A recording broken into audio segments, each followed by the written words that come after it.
శ్రీ గురుభ్యో నమ. శ్రీమతే రామానుజాయ నమ. ఈరోజు మంచి మాటగా మనస్సు గురించి విందామండి. మనస్సు సముద్రం లాంటిది. సముద్రం అనంతమైనది, అపారమైనది, లోతైనది. అనేక నదులు సముద్రంలోనికి చేరినట్లుగా ఎన్నో ప్రాపంచిక విషయాలు మనసులోనికి ప్రవేశిస్తాయి. తద్వారా మనసు పలు విధాలుగా స్పందిస్తుంది.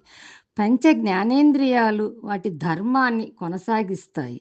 పంచేంద్రియాలపై ఆధిపత్యం చెలాయించి షడ్వికారాలనే అంతర్గత శత్రువులను జయించాలి.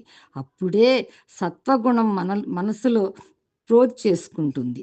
తత్ఫలితంగా మనిషి జీవితం రుజుమార్గంలో పయనిస్తుంది. ఫలితంగా తాను అభ్యున్నతి పొందుతూ సంఘసేవ, ఆధ్యాత్మిక చింతన అలవర్చుకుంటాడు.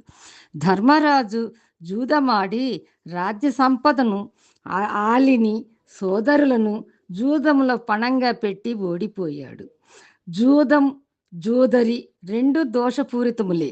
అయినా దాన ధర్మాలు, దైవభక్తి, సజ్జన సాంగత్యం వలన ఆ పాండునందనుని ఎవ్వరూ దూషించలేదు.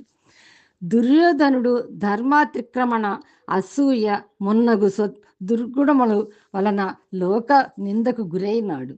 సకల శాస్త్ర పారంగతుడు, మీదు మిక్కిలి పరమ శివభక్తుడు అయినా పరస్త్రీ వ్యామోహం వలన కోదండరాముని చేతిలో నిహతుడయ్యాడు. అదే రాక్షస కులములో పుట్టిన విభీషణుడు ధర్మచింతన పరుడై అధర్మాన్ని ఖండించాడు.